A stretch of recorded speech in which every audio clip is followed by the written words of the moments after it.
Hari ini saya akan menjelaskan materi tentang analisis komparasi. Pengertian komparasi. Komparasi adalah kegiatan membandingkan dua atau lebih objek, konsep atau kondisi untuk mengetahui persamaan dan perbedaannya. Definisi komparatif. Hipotesis komparatif merupakan hipotesis yang dirumuskan untuk menjawab permasalahan penelitian yang bersifat membandingkan atau membedakan dua atau lebih variabel atau data. Pemilihan jenis atau teknik uji statistik yang digunakan dalam penelitian ditentukan oleh jenis data atau variabel yang dianalisis. Hipotesis ini dapat diuji menggunakan statistik parametrik maupun statistik non-parametrik. Jenis data untuk statistik parametrik adalah yang pertama interval dan rasio. Syarat uji komparasi atau parametrik. Ada data berdistribusi normal dan data bersifat homogen atau tidak homogen. Selanjutnya, uji komparasi dua sampel independen atau uji min T2 sampel independen. Hipotesisnya yaitu HO diterima jika yang pertama uji dua pihak atau min T tabel kurang dari T hitung kurang dari T tabel. Selanjutnya uji pihak kiri T hitung lebih dari min T tabel, dan uji pihak kanan T hitung kurang dari T tabel. Pengujian hipotesis menentukan T hitung, yaitu ada X bar atau X, dan selanjutnya simpangan varian atau S pangkat 2, dan banyak data atau N. Keputusannya yaitu menentukan T hitung. Ketentuannya HO diterima jika uji dua pihak, uji pihak kiri, dan uji pihak kanan. Nah, kesimpulannya disusun berdasarkan hasil keputusan yang diperoleh. Sekian yang dapat saya sampaikan. Terima kasih. Assalamualaikum warahmatullahi wabarakatuh. Assalamualaikum warahmatullahi wabarakatuh. Saya Dendi dari Prodi BK semester 3. Jadi di sini saya akan menjelaskan satu soal, yaitu akan dilakukan suatu penelitian eksperimen yang berjudul penerapan model pembelajaran Problem Based Learning atau PBL. Berbantuan media video pembelajaran terhadap hasil IPA siswa pada materi sistem pernapasan di kelas 8 SMP Negeri 3 Pontianak. Desain yang digunakan dalam penelitian tersebut adalah dengan membandingkan hasil belajar IPA siswa dari dua kelompok, yaitu kelas eksperimen yang menerapkan model pembelajaran Problem Based Learning atau PBL, berbantuan media video pembelajaran, dan kelas kontrol yang menerapkan model pembelajaran konvensional.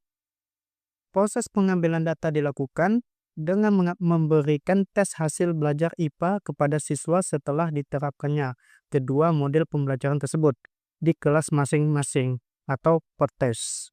Nah,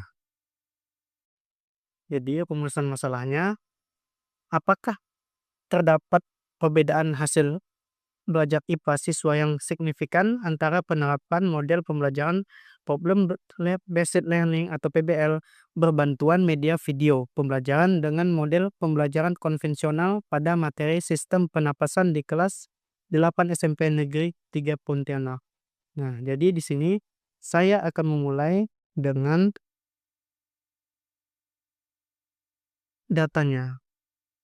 Di sini adapun data yang diperoleh dari hasil potes kedua kelompok disajikan dalam tabel berikut. Nah, di sini ada nilai-nilai datanya, ada kelas eksperimen dan kelas kontrol. Jadi, saya akan menyelesaikannya dengan pertama hipotesis. Nah, HO-nya kita bisa salin di bagian ini.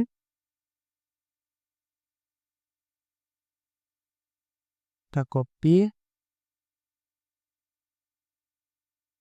lalu kita tempelkan di bagian HO. Kita paste.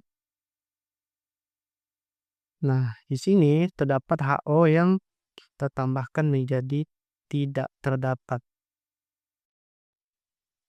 Tidak terdapat. Nah, sedangkan HA kita salin juga yang ini. Kita copy, saya copy, dan saya tempelkan sini, lalu di paste. Di sini, di bagian HA, kita tidak perlu menggunakan kata tidak. Jadi, apakah terdapat perbedaan hasil? Dan sedangkan HO, apakah tidak terdapat perbedaan hasil?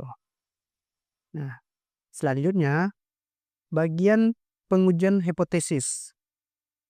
Di bagian X bar atau X bar ini, kita mencari data yaitu menggunakan kode yaitu sama dengan klik Avarage,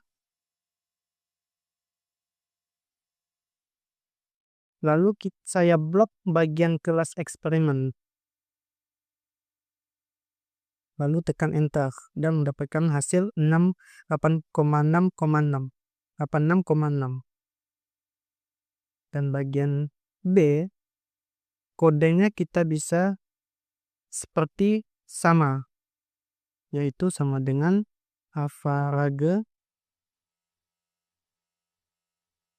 blok di bagian kelas kontrolnya. Lalu enter dan mendapatkan hasil 71,8. Simpangan varian berbeda kode, yaitu kodenya sama dengan var s.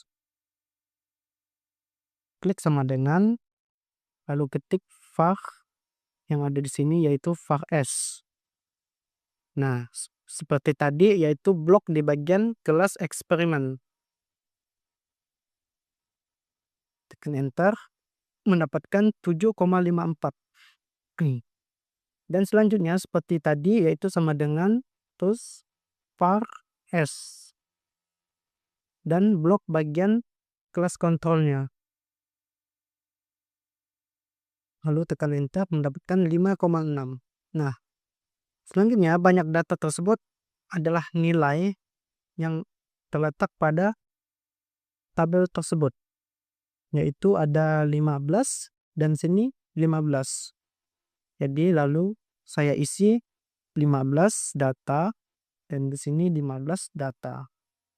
Nah, selanjutnya saya akan mencari bagian T hitung dan ini bagian rumusnya. Jadi bagaimana mencarinya? Yang pertama kita melihat dari rumus di atas, yaitu kita klik sama dengan, lalu kita mencari X barnya, yaitu di sini dikurang X bar 2. Lalu tekan enter mendapatkan 14,8. Nah, mencari T hitungnya ada di bagian rumus bagian ini. Kita klik sama dengan tanda kurung 2 kali, lalu nilai ini ya tadi kan nilai ada 15. Karena di sini ada kurang 1 menjadi 15 dikurang 1 yaitu menjadi 14. 14 data dan dikali simpangan varian 1 yaitu ini. Setelah itu ditutup kurung dan ditambah buka kurung sama nilai banyak data jadi 14, terus dikali varian simpangan varian 2. lalu tutup kurung 2 kali, lalu tekan enter, mendapatkan 184. Nah, selanjutnya di sampingnya kita tekan sama dengan, lalu tekan ini menjadi sama, dan mencari ini berbeda, yaitu rumus pada di bagian bawah. Kita klik sama dengan, buka kurung, lalu nilai 1 atau banyak data ini ditambah nilai 2 atau banyak data yang kedua dikurang 2, tutup kurung, klik enter, mendapatkan 28. Dan sama ini dikasih sama, lalu mendapatkan hasil ini yaitu menggunakan pembagian. Pertama sama dengan, lalu ini 184 dibagi 28, lalu enter, mendapatkan 6,57. Lalu kita tambahkan ini, mendapatkan hasil. Nah, pada rumus ini kita melihat pada rumus pada terletak di sini. Dalam kurung itu kita klik sama dengan, lalu buka kurung 1 dibagi nilai banyak data yang 15. Setelah itu ditambah 1 dibagi nilai 2, yaitu 15. Lalu tutup kurung, enter, mendapatkan 0,1.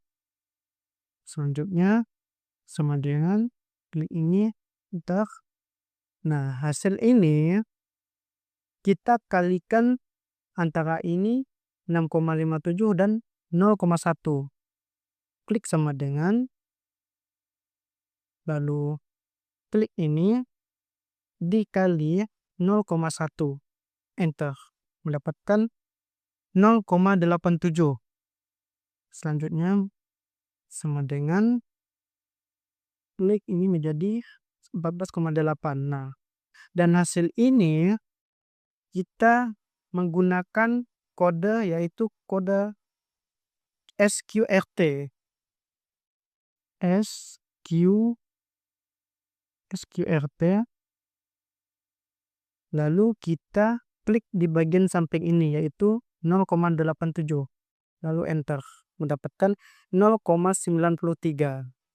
Nah, hasil terhitungnya kita bagikan saja, yaitu sama dengan dibagi sama dengan 14,8 dibagi 0,93, lalu tekan enter, dapatlah hasil 15,8.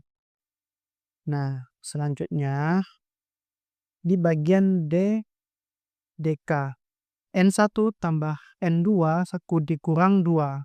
Nah, hasilnya yaitu ini nilai data tersebut ada 15, dan ini 15 ditambahkan menjadi 30, lalu dikurang 2 menjadi 28. Nah, alfanya yaitu 0,05. Saya ketik 0,05. Nah, dan T-tabel adalah T-tabelnya ada 2,048. Nah, ini hasil dari bagian DK, alfa, dan T-tabel. Selanjutnya di bagian keputusan. Di sini ada min T-tabel, T-hitung, dan T-tabel. T-tabel ini, min T-tabel ini ditambah min saja, dan ada di sini.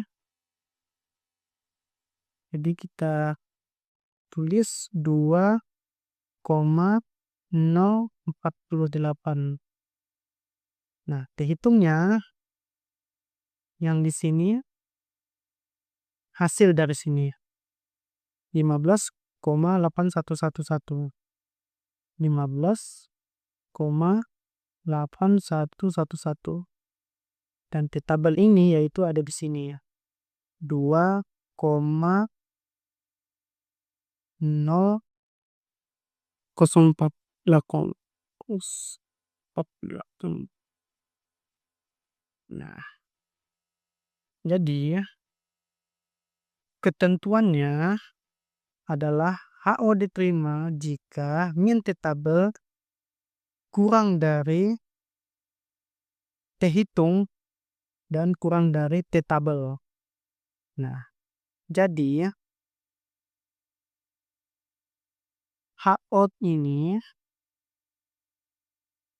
hasilnya ditolak. Dan HA diterima.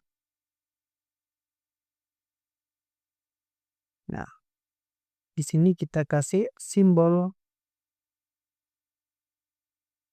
kurang dari.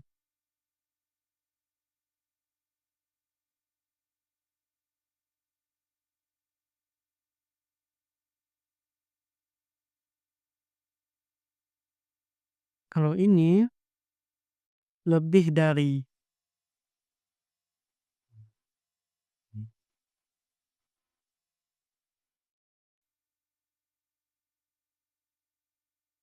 Nah, bagian terakhir adalah bagian kesimpulan. Nah, di sini kita bisa lihat jadi HO ditolak dan HA diterima. Jadi kita mencari di bagian HA-nya. Yaitu di sini kita saya copy, lalu saya tempel, paste. Nah, ini adalah kesimpulan apakah terdapat perbedaan hasil belajar IPA siswa yang signifikan antara penerapan model pembelajaran Problem Based Learning atau PBL berbantuan media video pembelajaran dengan model pembelajaran konvensional pada materi sistem pernapasan di kelas 8 SMP Negeri 3 Pontianak. Itu saja yang dapat saya jawab dari soal ini. Semoga dapat dipahami. Saya akhiri. Assalamualaikum warahmatullahi wabarakatuh.